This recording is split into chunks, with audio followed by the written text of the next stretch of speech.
کہ اپنے ایمان کی حفاظت، اپنے اعمال کی حفاظت بہت زیادہ اہمیت کے ساتھ کرنی ہے۔ کوئی کسی کے نہیں سنتا، اپنے باپ کی بھی نہیں سنتا، ماں کی بھی نہیں سنتا، استاد کی بھی نہیں سنتا۔ اگر کسی نہ کوئی ذمہ دار کی سنتا ہے، نہ کوئی بڑوں کی سنتا ہے، نہ اپنے سے بزرگوں کی سنتا ہے، نہ کسی عالم کی سنتا ہے۔ یہ دور ایسا ہے، ہمیں ڈر ہے کہ اگر خدا نخواستہ حضرت محمد مصطفیٰ صلی اللہ علیہ وسلم کی تشریف لائیں تو شاید ان کو بھی یہ لوگ انکار کر سکتے، لوگ جھوٹا بنا دیں گے۔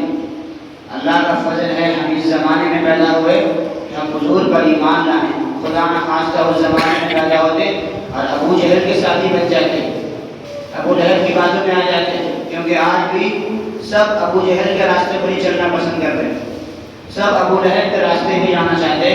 کوئی بھی محمد مصطفیٰ صلی اللہ علیہ وسلم کے غلام کے راستے پہ آنا نہیں چاہتا، کوئی بلال حبشی بننا نہیں چاہتا، کوئی ابو ذر بننا نہیں چاہتا ہے، کوئی سعد بن ابی وقاص بننا نہیں چاہتا، کوئی سمیہ کے راستے پر نہیں ہے، کوئی یاسر کے راستے پر نہیں ہے۔ سب کے سب ابو جہل کے اور ابو لہب کے، عتبہ اور شیبہ اور ولید کے، دشمنان اسلام کے، دشمنان نبی کے اور اسلام و ایمان کے دشمنوں کے راستے پر چلتے ہیں اور اس پر فخر محسوس کرتے ہیں اور اپنے آپ کو افسوس ہے کہ پھر بھی مسلمان کہتے ہیں، جبکہ نہ ان کا اسلام سے کوئی تعلق ہے، نہ ایمان سے کوئی جوڑ ہے، نہ ان کا محمد مصطفیٰ صلی اللہ علیہ وسلم سے کوئی لگاؤ ہے۔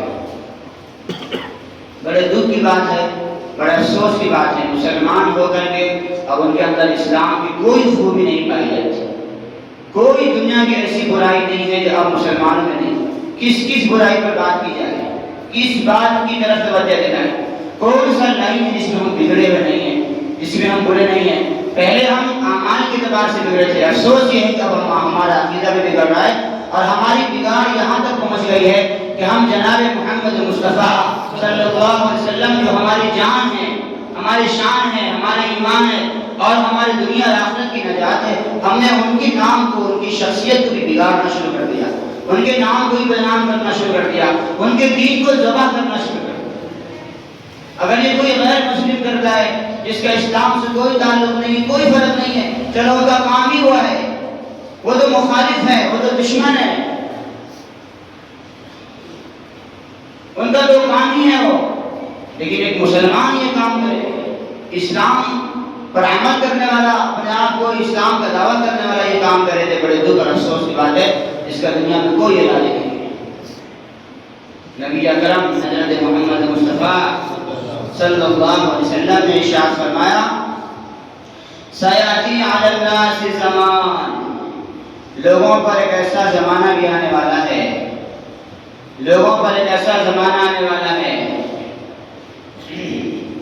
الصابر علی دینہ، دین پر جمنے والا، دین پر صبر کے ساتھ، استقامت کے ساتھ کھڑا رہنے والا، کالقابض علی الجمر، فرمایا کالقابض علی یدیہ، الجمر کے اپنے ہاتھ میں وہ انگار پکڑنے والا ہے، پکڑنے والوں کی طرح۔ جیسے کوئی شخص اگر انگارہ ہو، دہتا ہوا انگارہ ہے، تو کوئی کتنی دیر پکڑ سکتا ہے؟ تھوڑی دیر میں ہاتھ جل جائے گا اس کا۔ اسی طریقے سے دین پر چلنا اتنا ہی مشکل ہو جائے گا جیسا کہ کوئی شخص اپنے ہاتھوں میں انگارے کو دے۔ یہ وہی زمانہ ہے، مگر اس کے باوجود بھی ہماری اور آپ کی ذمہ داری ہے۔ اور ذمہ داری یہ ہے کہ ہم برائیوں کے خلاف بولتے رہیں، کہتے رہیں، کرتے رہیں، بتاتے رہیں، ورنہ قیامت کے دن سب کے سب پکڑے جائیں گے۔ اور اگر خدا نخواستہ عذاب آیا، اللہ کا عذاب آیا، تو یاد رکھو نہ نیک لوگ بچیں گے نہ برے بچیں گے، دونوں ساتھ ساتھ میں تباہ و برباد ہوں گے، جیسے کہ گیہوں کے ساتھ گھن کو بھی پیس دیا جاتا ہے۔ میں نے آپ کو پچھلے جمعہ میں حضرت داؤد علیہ السلام کو واقعہ سنایا، ان کی جماعت میں 3 طرح کے لوگ ہو گئے تھے۔ ایک وہ تھے جو کھلا برائی کرتے تھے، اور ایک وہ تھے جو روکتے تھے برائیوں سے، خود بھی خود بچتے تھے اور لوگوں کو بھی بچاتے تھے۔ اور ایک وہ تھے جو خود تو نیک تھے لیکن کسی کو برائی سے نہیں روکتے تھے۔ تو نتیجہ کیا ہوا؟ یہ جو نیک لوگ تھے ان لوگوں سے کہا کہ جو برائیوں سے روک رہے تھے، لِمَ تَعِظُونَ قَوْمًا اللَّهُ مُهْلِكُهُمْ أَوْ مُعَذِّبُهُمْ، آپ ایسے لوگوں کو کیوں روکتے ہو، ان کو نصیحت کیوں کرتے ہو، ان کے سامنے تقریر اور واعظ اور بیان کیوں کرتے ہو جن کو اللہ ہلاک کرنے والا ہے یا ان کو سخت عذاب دینے والا ہے؟ تو انہوں نے کیا کہا تھا؟ قَالُوا مَعْذِرَةً إِلَىٰ رَبِّكُمْ، ہاں مجھے پتا ہے یہ مانیں گے نہیں، یہ سنیں گے نہیں، ان کے دل بگڑ چکے ہیں، ان کا ایمان کمزور ہو چکا ہے، مگر اس کے باوجود بھی کل قیامت میں اگر اللہ نے کہا کہ تم نے برائی کو روکا تھا یا نہیں روکا تھا، تو میں اللہ کے سامنے اپنا عذر پیش کر دوں گا کہ پروردگارا، میں نے ان کو سمجھانے کی کوشش کی تھی، میں نے ان کو برائیوں سے روکا تھا مگر یہ رکے نہیں تھے، تو کم سے کم اللہ ہمیں معافی کا راستہ تو دے دے گا۔ یہ ذمہ داری ہے اور حدیث پاک ہے، مشہور حدیث ہے، بخاری میں، مسلم میں، تمام حدیث کتابوں میں یہ حدیث نقل کی گئی ہے، لمبی حدیث، اس میں ایک جملہ ہے، آپ فرماتے ہیں کلکم راعٍ وکلکم مسئولون عن رعیتہ، تم میں سے ہر شخص ذمہ دار ہے اور ہر شخص سے اس کی ذمہ داری کے بارے میں کل قیامت کے دن سوال کیا جائے گا۔ سمجھو اس حدیث کو، راعی کا لفظ ہے، راعی کہتے ہیں چرواہے کو، بکریاں چرانے والے کو، گائے بھینس چرانے والے کو راعی کہتے ہیں عربی میں۔ جتنی بھی پیغمبر دنیا میں آئے ہیں ان سب نے بکریاں چرائی ہیں کم و بیش، اور اس کی وجہ یہ ہے جو بکری ہوتی ہے وہ عام جانوروں کے مقابلے میں کمزور تو ہوتی ہے لیکن شریر بہت ہوتی ہے، ایک ساتھ چلتی نہیں ہے۔ یہاں آپ بھیڑ کو دیکھیں، بھیڑ میں اور بکری میں تھوڑا سا فرق، بھیڑ ذرا سیدھا جانور ہے، بکری ذرا شریر ہے، بکری جو ہوتی ہے جس کو چھیلی بولتے ہیں، یہ جو جانور ہے یہ ایک طرف نہیں چلتی گئی، ادھر کبھی ادھر، راستے میں کچھ مل گیا تو وہ کھانے کے لیے کھڑی ہو جائے گی، کھیت آ گیا تو اس میں منہ ڈال دے گی، یہ اس کی صفت ہے۔ اب نگرانی جو دی گئی ہے، چلانے والا کیا کرتا ہے، اس کو بہت حفاظت سے لے کے جاتا ہے، کیونکہ کسی کے کھیت میں جا کے منہ ڈالے گی بکری تو وہ کھیت والا گالی دے گا، کسی کے گھر میں گھس جائے گی تو گھر والے سے لڑائی ہوگی، تو بہت سیفٹی کے ساتھ، اس کی بڑی حفاظت کے، بہت کڑی نگرانی کے ساتھ بکری کی حفاظت کرنی پڑتی ہے، اس کی ذمہ داری نبھانی پڑتی ہے۔ تو نبیوں کی بکریوں کی چلانے کی جو ذمہ داری لگائی گئی ہے وہ ان کو اس تربیت کے ذریعے سے، اس ٹریننگ کے ذریعے سے اس امت کو راستے پر لانا ہے۔ یہ امت بھی ایسی ہے، ذرا ذرا معاملے میں بگڑ جاتی ہے، تھوڑی تھوڑی بات پر ایمان چھوڑنے کو تیار ہو جاتی ہے، کوئی سی تکلیف آ گئی تو ڈائریکٹ اللہ کا انکار کرتے ہیں یا اللہ کی شان کو گستاخی آ جائے گی، ذرا سا پیسہ آ گیا تو تکبر پیدا ہو جاتا ہے۔ تو یہ امت جو ہے، یہ قوم جو ہے، یہ بہت عجیب و غریب ہے دنیا میں، تو اللہ نے پیغمبروں کو یہ ٹریننگ دی تاکہ ان کو اس طریقے سے لے جائیں سیدھا راستہ، کہ کہیں جہنم ادھر بھی ہے، ادھر بھی ہے، قدم قدم پر جہنم کے راستے ہیں، آنکڑے لگے ہوئے، پلسرات بہت بعد میں آئے گا، دنیا میں آنکڑے لگے ہوئے، ادھر سود کا آنکڑا لگا ہوا، کوئی سود میں پھنس جا رہا ہے، کوئی شراب میں پھنس جا رہا ہے، کوئی جوا میں پھنس جا رہا ہے، کوئی زنا میں پھنس جا رہا ہے، کوئی بدکاری میں پھنس جا رہا ہے، کوئی جھوٹ میں، غیبت میں پھنس جا رہا ہے، یہ سب سمجھو کہ پلسرات پر جہنم کے آنکڑے ہیں۔ یہ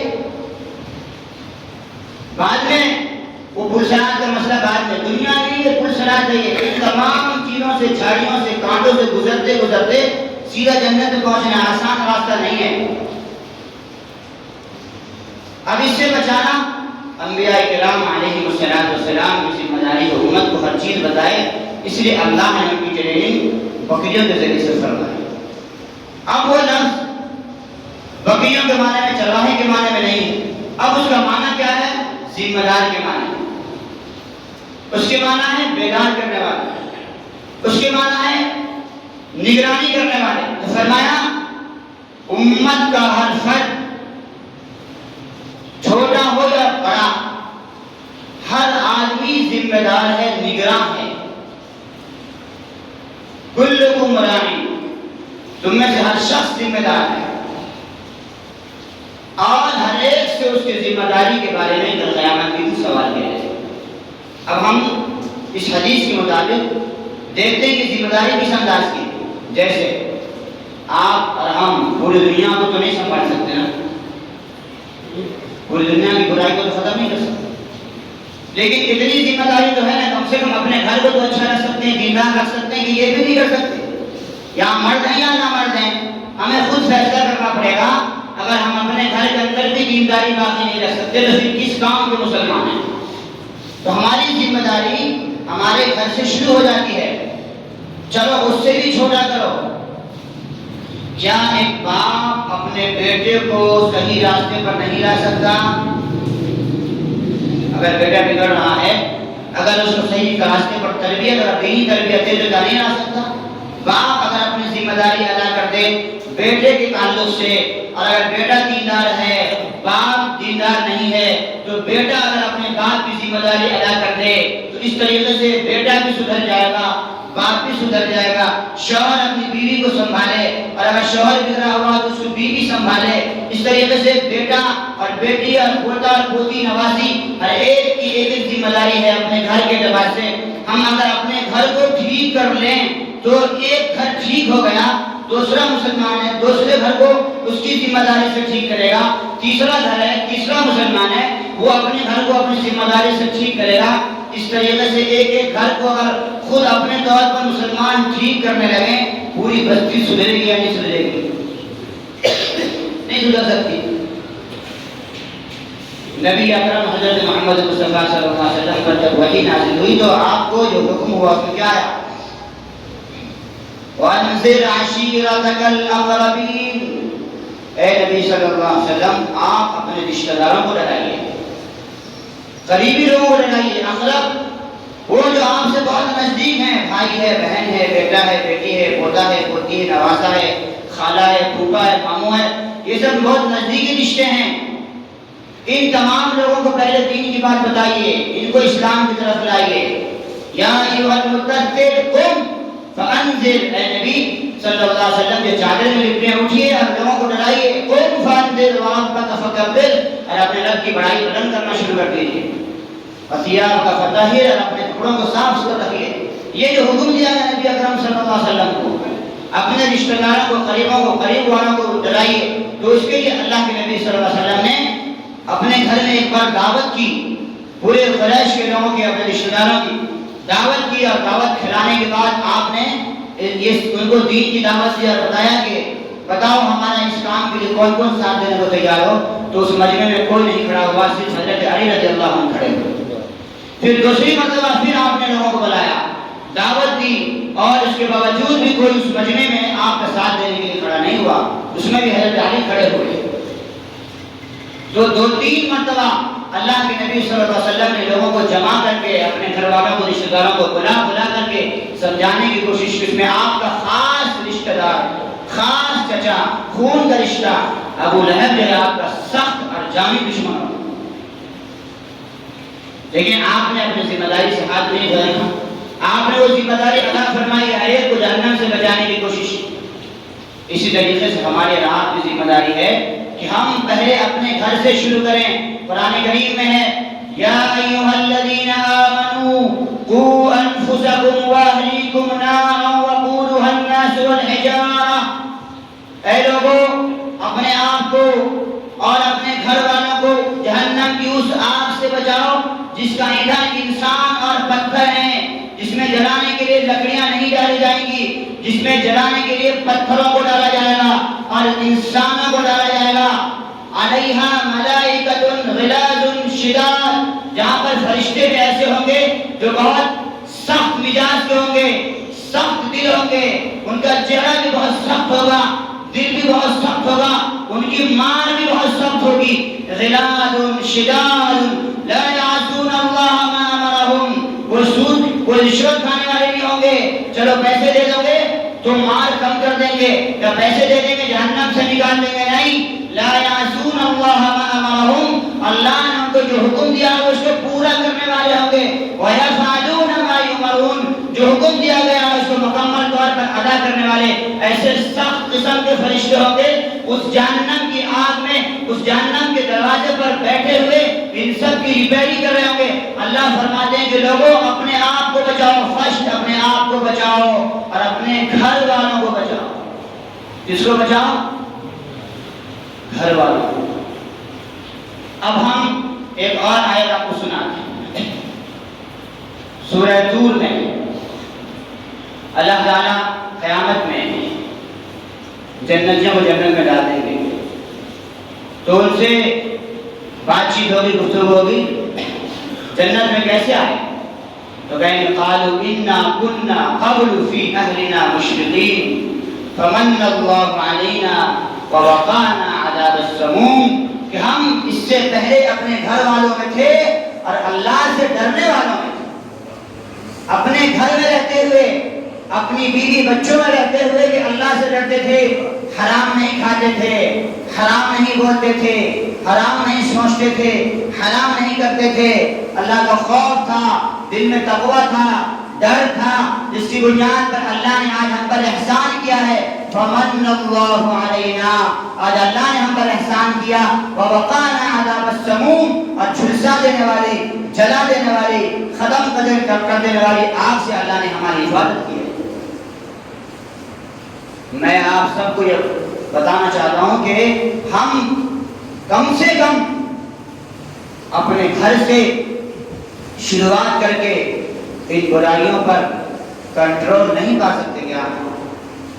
یہ جتنے بھی لوگ جنہوں نے دین کے نام پر، اسلام کے نام پر حضرت محمد مصطفیٰ صلی اللہ علیہ وسلم، آپ میں سے کسی نے دیکھا کہ کوئی اپنے باپ کی جینتی پر، اپنے باپ کی برتھ ڈے پر ڈھول بجاتا؟ بولو، کوئی بجایا ہے آج تک؟ میرا باپ مر گیا ہے تو ڈھول بجا رہا ہے حضرت حسین کے نام پر، ایک طرف مرنے والے کے نام پر ڈھول بجایا جا رہا، ایک طرف حضرت محمد مصطفیٰ صلی اللہ علیہ وسلم کے آنے پر، پیدائش پر ڈھول بجایا۔ کسی نے بتایا اپنے باپ کے مرنے پر یا آپ کی باپ کی جینتی پر یا آپ کے باپ کے برتھ ڈے پر؟ اسی کو میلاد کے معنی کیا؟ برتھ ڈے، اور کس کا معنی میلاد کے معنی؟ برتھ کہتے ہیں جس دن پیدائش۔ ہم اور آپ اپنا برتھ ڈے نہیں مناتے، شریعت میں منع ہے۔ حضور کا برتھ ڈے کہاں سے آ گیا؟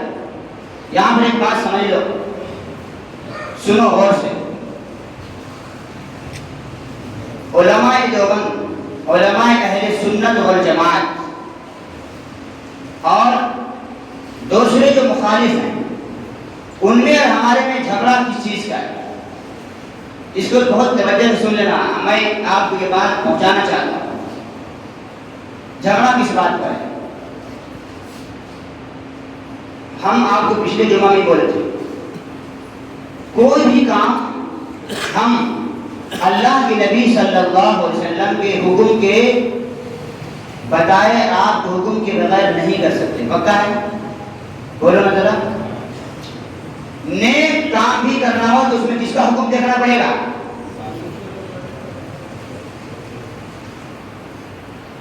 اللہ کے نبی کا حکم اگر نہیں ہے تو نہیں کر سکتے۔ نیک کام بھی حضور سے پوچھ کے کرنا ہے۔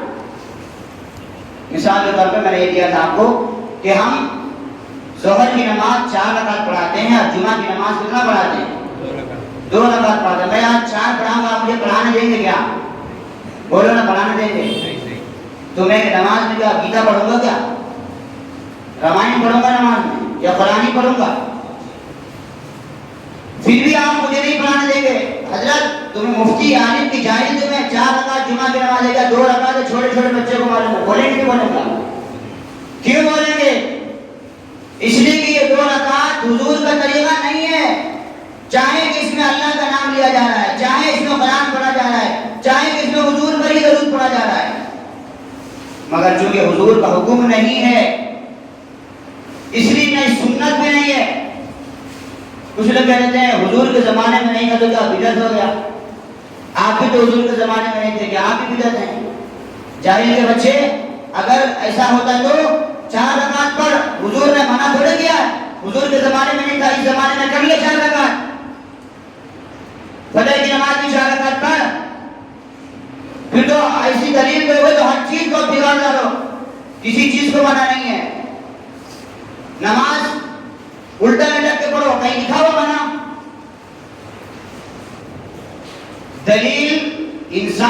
بچے کی طریقے سے اور دماغ سے اور دل سے اور عقل سے دینی چاہیے. قرآن و حدیث کی روشنی میں ہوگا. اللہ کے نبی کی حدیث نہیں ہے, قرآن کی آیتیں. تمہاری بات چاہے سونے کی طرح چمک رہی ہو, وہ بدعت ہے, وہ اٹھا کے چرنڈی میں پھینکنے کے لائق ہے. یاد رکھو, بدعت کتنا بھی خوبصورت ہو وہ نالے میں پھینکنے کے لائق ہے. سمجھ نہیں رہے؟ نجا ظاہر پرستی پر اگر کچھ عقل و دانش ہے, چمکتا جو نظر آئے وہ سب سونا نہیں ہوتا. گو اور گوبر پہ کوئی گولڈن کلر کر دے تو کیا وہ سونا بن جائے گا؟ چمکتا جو نظر آئے وہ سب سونا نہیں ہوتا. نبی اکرم صلی اللہ علیہ وسلم کے اعمال میں خوبصورتی بھی ہے اور سادگی بھی ہے. یہ چمک دمک روشنی کی طرح نہیں ہے, سادہ ہے. ہمارے نبی کی زندگی بھی سادگی ہے. حضور کبھی چٹائی پر سو جاتے تھے, کبھی کٹورے میں کھا لیتے تھے, کبھی آپ مٹی پر بھی سو جاتے تھے, کبھی آپ چارپائی پر بھی سوئے ہیں, کبھی تخت پر بھی سوئے ہیں, کبھی نرم گدے پر بھی سوئے ہیں, کبھی آپ نے خود سے بھی جھاڑو لگا لیا ہے, کبھی آپ کا چپل ٹوٹ گیا تو آپ نے چپل خود سے بھی سی لیا ہے. وہ بادشاہوں کی زندگی نہیں تھی, وہ شاہانہ زندگی نہیں تھی, وہ عیاشوں کی طرح نہیں, سادہ زندگی گزاری ہے اور ہمیں سادگی کی تعلیم دی ہے. البدالۃ من الاسلام, سادگی اسلام کا حصہ ہے. ڈیکوریشن ہمارے دین میں نہیں ہے, دھوم دھڑکا ہمارے دین میں نہیں ہے, جھومنے ناچنے کا کام ہمارا دین میں نہیں ہے, ڈانس و رقص ہمارے دین میں نہیں ہے. سنو تو میں کہہ رہا تھا کہ کوئی بھی کام نبی اکرم صلی اللہ علیہ وسلم کے حکم کے خلاف کرو گے تو وہ نہیں چلے گا. اب یہ جو مسئلہ ہے میلاد کا, اختلاف کہاں سے ہوا؟ حضور جو بھی سنت ہوگی وہ حضور کی زندگی میں ہوگی. حضور کے بعد جو چیزیں ہیں وہ سنت نہیں ہیں. ہاں اللہ کے نبی نے فرمایا کہ خلفائے راشدین جو ہیں ابو بکر, عمر, عثمان, علی رضی اللہ عنہم اجمعین, ان حضرات سے اگر کوئی بات پہنچے تو وہ بھی سنت ہی میں شامل ہے. اب ان کے بعد 600 سال کے بعد شروع ہوا ہے یہ کام. 600 سال کے بعد یہ شروع ہوا, وہ سنت کیسے ہو سکتا ہے؟ آج سے 800 سال پہلے. اچھا اس زمانے میں کیا تھا؟ لوگ اس دن اچھا کپڑا پہنتے تھے, خوشبو لگاتے تھے, اور یہ ساری کتابوں میں لکھا ہوا ہے. خوشبو لگاتے تھے, اچھا کپڑا پہنتے تھے, غریبوں کی مدد کرتے تھے, قرآن پڑھتے تھے, حدیث پڑھتے تھے, دعائیں کرتے تھے, درود پڑھتے تھے, اور اس طریقے سے باہر سڑکوں پہ جلوس نہیں نکلتا تھا, اپنا مسجدوں میں جمع ہو جاتے یا کسی ایک جگہ پہ جمع ہو جاتے, حضور کی سیرت بیان ہوتی تھی. صرف اور صرف نبی اکرم صلی اللہ علیہ وسلم کے پیدا ہونے کا تذکرہ ہوتا تھا, اتنا ہی میلاد تھا. لیکن اس زمانے کے علماء, آج سے 800 سال پہلے, اس زمانے کے علماء نے بھی یہ کہا نہیں, چونکہ یہ حضور سے ثابت نہیں ہے, یہ صحابہ سے ثابت نہیں ہے, اس لیے یہ کام ہم نہیں کر سکتے. اس زمانے میں اختلاف شروع ہوا. اس زمانے سے دو گروپ ہو گیا. ایک گروپ وہ ہے جو بالکل اس کو کرنے کو جائز کہتا نہیں تھا, نہیں بھائی یہ غلط ہے, حضور کے زمانے میں نہیں تھا. اور ایک گروپ وہ تھا جو اس کو کرتا ہوا آ رہا تھا, مگر ان کو کرتے کس طرح تھے؟ اس طرح جو میں نے بتایا, صرف وہ درود پڑھتے, حضور پر سلام پڑھتے, اور حضور کی سیرت بیان کرتے, آپ کی پیدائش کا واقعہ, اس سے آگے کچھ نہیں کرتے تھے. مگر ظاہر ہے جب ایک بدعت شروع ہوتی ہے نا تو اس کے بہت سارے انڈے بچے ہونے شروع ہو جاتے ہیں. نتیجہ کیا ہوتا ہے؟ اس میں بڑھتا چلا گیا, اور بڑھتے بڑھتے معاملہ علماء دیوبند تک بھی معاملہ یہی تک تھا. ہمارے علماء دیوبند اور مولانا اعلیٰ حضرت رحمۃ اللہ علیہ, ان تمام میں جو اختلاف ہے یہی تک اختلاف ہے. وہ ان کو جائز کہتے تھے, ہم اس کو ناجائز کہتے تھے, بدعت, اس سے بڑا کوئی. لیکن وہ جو چلتا سلسلہ یہاں شروع ہوا, یہ پاکستان کے اندر 100 سال پہلے یہ جلوس کا سلسلہ شروع ہوا باہر نکلنے کا, اور اس کے بعد یہ جو دھوم دھڑکا شروع ہوا ہے ہمارے چنگیری میں بھی آج سے 2-3 سال پہلے نہیں تھا, یہ 2 سال پہلے شروع ہوا. اور لعنت ان لوگوں پر جنہوں نے شروع کیا ہے دین کے نام پر, حضور اکرم صلی اللہ علیہ وسلم پر. اگر یہ نہیں سدھرتے تو جیسے آج یہ ابھی کرونا پھیلا تھا اور حالات بگڑے تھے, اور ابھی ہمارے چنگیری پر عذاب آیا تھا ابھی جو کیس کی شکل میں, اور اس میں سب کے لیے دعائیں کی گئی تھی کہ اللہ میرے بچوں کو جلد سے جلد نجات عطا کر دے, رہائی دے دے, جیل سے چھڑا دے. ان کے لیے بد دعا کی جائے گی کہ اللہ ان سب کو یا تو ہدایت دے یا برباد کر دے ان کو, کیونکہ اب یہ کھلا نبی کی شان میں گستاخی کر رہے ہیں. غیر کرتے تھے تو ایک الگ بات ہوتی تھی, چلو اس کی الگ کام کریں گے, لیکن یہ رسول اللہ کے نام پر وہ کام کر رہے ہیں جس کی کوئی ضرورت نہیں تھی. اب ان کے خلاف بد دعا کی ضرورت ہے اللہ کی ہدایت دے یا پھر ضرورت یا جہنم کو بڑھ دے. ایسی صورتحال میں بتاؤ کیا کرے, کہاں جائے گا مسلمان؟ اتنا زور سے ڈی جے بجتا ہے کہ جو لوگوں کو جو بجلی کے گھر ہے نا اس میں سے مٹی چل رہی ہے, مٹیاں اتنا زور سے. ہارٹ کے پیشنٹ, ہمارے دین میں کسی کو تکلیف پہنچانا جائز نہیں ہے.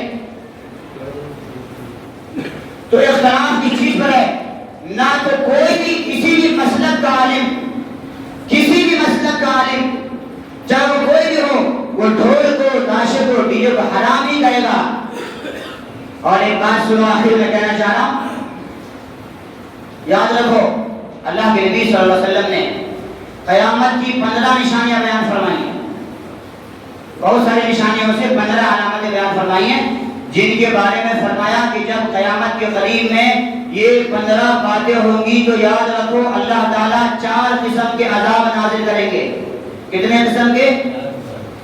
بہت دھیان سے سننا میرے بھائیو, 4 طرح کے عذاب اللہ نازل کریں گے جب یہ 15 گناہ ہونے لگیں گے. اس میں فرمایا حضور نے باپ بیٹا اپنی ماں کی نافرمانی کرنے لگے گی. کب؟ فرمایا جب مسجدوں میں آواز بہت بلند ہونے لگے گی, یعنی جھگڑے لڑائی مسجدوں میں شروع ہو جائیں گے. تب پھر حضور نے فرمایا جب ناچنے والی اور گانے والی لڑکیاں عام ہو جائیں گی. دیکھ لو یہ عام ہے یا نہیں ہے, یوٹیوب کھولو سب پتہ چل جائے گا. ہر عورت اب صرف ناچنا ہی پسند کرتی ہے. ہر لڑکی صرف یہ سمجھتی ہے کہ میں بھی ڈانس کر کے کوئی اچھی ہیروئن بن جاؤں. سب کی یہی خواہش. فرمایا جب ناچنے والی اور گانے والی لڑکیاں عام ہو جائیں گی. آپ نے فرمایا جب گانے بجانے کی جو چیزیں ہیں وہ عام ہو جائیں گی. پہلے ڈھول تاشے بجتے تھے, اب یہ بنی بنائی چیزیں آسانی سے مل گئی, صرف بٹن دباؤ اور شروع ہو جاتا ہے. فرمایا جب گانے بجانے کی چیزیں عام ہو جائیں گی تو آپ نے فرمایا 4 قسم کے عذاب آئیں گے, سخت قسم کے. فرمایا سب سے پہلا عذاب فرمایا سرخ آندھی آئے گی. کیا آئے گی؟ سرخ آندھی. سرخ آندھی کا مطلب پتا ہے؟ ایسے آندھی آتی ہے, طوفان آتا ہے, سب برباد ہو جاتا ہے. سرخ آندھی ہوگی, ایک دم سے اندھیرا سا ہو جائے گا. لال قسم کی ہوگی, اس میں کوئی کسی کی شکل نہیں دیکھے گا, شکل بگڑ جائے گی. نمبر 2 آپ نے فرمایا زمین دھسا دی جائے گی. لوگ جاتے رہیں گے, گزرتے رہیں گے, اور گزرتے گزرتے ایک دم سے زمین دھسے گی اور لوگ اس کے طرف ڈوب جائیں گے. یہ تو اللہ نے سورہ یاسین میں ہی فرمایا, اے لوگو جب تم گناہ کر رہے ہوتے ہو, جب تم خدا کی نافرمانی کرتے رہے ہو تو اس وقت تم کو ڈر نہیں. آمین تم, کیا تم اللہ سے معمول ہو گئے ان یخسف بکم الارض, کہ زمین کے ساتھ تم کو دھنسا دیا جائے. یہ تو ہو چکا نا قارون کے ساتھ جب گناہ ہوتا. فرمایا آمین تم, کیا تم اس بات سے معمول ہو گئے ہو, بے خوف ہو گئے ہو کہ جب تم گناہ کر رہے ہوتے ہو فتمسنا اعینکم, تو ہم تمہاری آنکھوں سے روشنی کھینچ لیں, تم کو اندھا بنا دیں. قرآن میں سورہ یاسین کا اللہ نے فرمایا آمین تم ان یرسل علیکم حاصبا, کیا تم اس بات سے بے خوف ہو گئے, ڈر ہو گئے ہو کہ اللہ تم پر آسمان سے کوئی زلزلہ بھیج دے, کوئی بہت بڑا طوفان بھیج دے.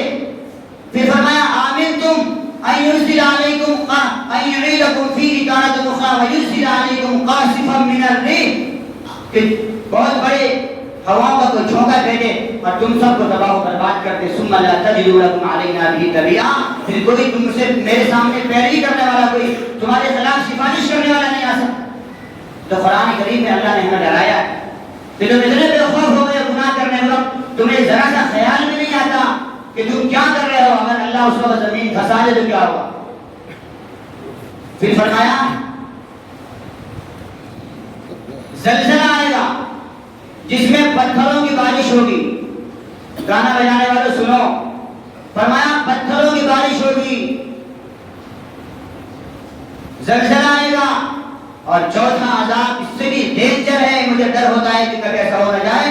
فرمایا کہ جب یہ گناہ ہونے لگیں گے اللہ کسی کی شکل سور کی بنا دیں گے اور کسی کی شکل بندر کی بنا دیں گے, جو پہلے عذاب آ چکا ہے. یہ صحیح حدیث ہے, ترمذی شریف کی روایت ہے. فرمایا کہ یہ 4 عذاب ہیں, سرخ آندھی کا, زلزلے کا آنا جس میں پتھر کی اور سرخ آندھی اور زلزلہ، اور چوتھا نمبر پہ انسان کی شکل کو خنزیر کی شکل میں اور بندر کی شکل میں بنا دیا جائے گا۔ میرا بیٹا ناچ کر کے گھر سے آئے، باہر سے آئے گا، شام کو میرے گھر میں آئے گا تو سور کی شکل بن چکی ہوگی، شام کو آئے گا بندر کی شکل بن چکی۔ میں آپ تمام سے پوچھنا چاہتا ہوں کہ آپ میں سے کوئی یہ پسند کرے گا کہ کوئی اس کا باپ ڈانس میں جائے، ناچنے جائے، جب اس کا بیٹا ناچنے جائے، جب وہ واپس آئے تو گھر میں سور اور بندر کی شکل میں بن کر جائے؟ کوئی پسند کرے گا کیا؟ بتائیے آپ میں سے۔ اللہ کے نبی کا اگر اللہ کے نبی کی سچی محبت ہے تو یاد رکھو اللہ کے نبی کی بات جھوٹی نہیں ہو سکتی۔ خدا کی قسم آسمان و زمین اوپر سے نیچے ہو جائے، چاند و سورج کے نظام گرم گرم ہو جائے، لیکن حضور صادق اور مصدوق کی باتوں میں کوئی گڑبڑی نہیں ہو سکتی، کوئی غلط بات نہیں ہو سکتی۔ وہ صادق اور امین ہے، ان کی بات سچی ہے۔ تو آپ فرماتے ہیں جب اس طرح کے گناہ ہوں گے تو اللہ تعالیٰ یہ 4 قسم کے عذاب نازل فرمائے۔ میں جو آپ سے کہہ رہا ہوں وہ اس لیے نہیں کہہ رہا ہوں کہ آپ کا دل دکھائیں، ہماری بھی ذمہ داری ہے، بول رہے ہیں یہ صرف آپ کی بھلائی کے لیے نہیں۔ تو بھائی میرے جہنم تو بہت بڑی ہے۔ حضور کے زمانے میں ایک پتھر گرنے کی آواز آئی، آپ صحابہ کے درمیان بیٹھے تھے، آواز آئی کچھ گرنے کی، تو آپ نے پوچھا ابو ہریرہ پتہ ہے کس چیز کی آواز ہے؟ اے اللہ کے رسول معلوم نہیں۔ فرمایا ایک پتھر ہے جو جہنم میں آج سے 70 سال پہلے پھینکا گیا تھا، وہ جہنم میں وہ پتھر 70 سال کے بعد آج پہنچا ہے، اسی کی آواز ہے۔ کتنی بڑی ہوگی؟ قرآن نے اس کے جملہ میں کہا یوم نقول لجہنم حل امتلأتی، جس دن ہم جہنم سے کہیں گے کیا تو بھر گئی، وتقول حل من مزید، تو جہنم کہے گی کہ اور ہے تو اور لے کر کے آؤ، اور ہے تو اور لے کر کے آؤ۔ جہنم بھرنے والی چیز نہیں ہے۔ حدیث میں ہے یہاں تک کہ جنتی پورے چلے جائیں گے، جہنمی پورے جہنم میں چلے جائیں گے، پھر بھی جہنم خالی رہے گی، تو اللہ تعالیٰ اس پر اپنا جو ہے نا پاؤں مبارک اس کے اوپر رکھیں گے، جہنم کے اوپر پاؤں رکھیں گے، وہ چرچرائیں گے، بڑے خط خط خط اس کی جہاں اس کی جو ہے سانس اکھڑ جائے گی، کہے گے اللہ بس بس بس، یعنی جہنم بھرے ہی نہیں، ایسی حالت ہو جائے گی۔ تو میرے بھائی جہنم تو بہت بڑی ہے، جس کو جانا ہے وہ خوشی خوشی جا سکتا ہے، کوئی مسئلہ نہیں، اور جس کو بچنا ہے اللہ کے واسطے توبہ کرو، اللہ کے واسطے توبہ کرو، اور محمد مصطفیٰ صلی اللہ علیہ وسلم کا ذرا خیال کرو۔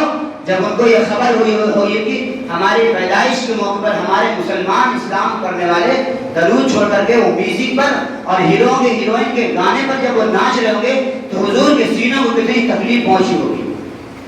ذرا سوچے حضور قبر میں اگر روئے ہوں گے تو یاد رکھو کسی کی بخشش ہونے والے نہیں۔ حضور نے کہا تھا میری آنکھوں کی ٹھنڈک نماز ہے، اور تم ایسا کام کرتے ہو جس سے حضور کو تکلیف پہنچے۔